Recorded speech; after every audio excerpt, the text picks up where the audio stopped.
L'intelligence artificielle. Tu sais, le truc qui crée des images, qui écrit des textes, et que tout le monde craint parce que ça va.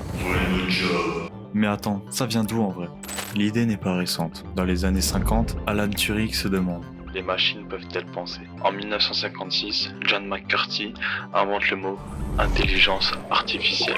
À l'époque, leur ordi était plus lent qu'un grippin. Et maintenant, ils sont capables d'écrire des bouquins, traduire, créer des images, bref, un upgrade version Terminator. Les côtés cool, en médecine, détecter des cancers plus tôt.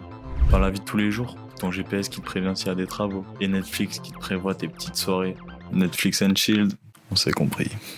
Dans la science, prévoir le climat, économiser de l'énergie et même aider les personnes handicapées. Bref, ça peut carrément sauver des vies. Mais attention, ça peut nous transformer comme dans Wall-E, en mode feignant sur nos fauteuils à rien faire de la journée.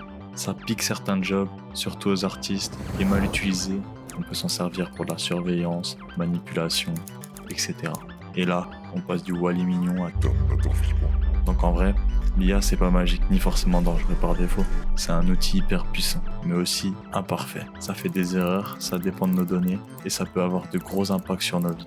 Alors oui, ça peut remplacer certains métiers, et ça peut nous rendre trop dépendants si on n'y fait pas gaffe. Mais ça peut aussi devenir un allié énorme pour la médecine, la recherche ou l'écologie.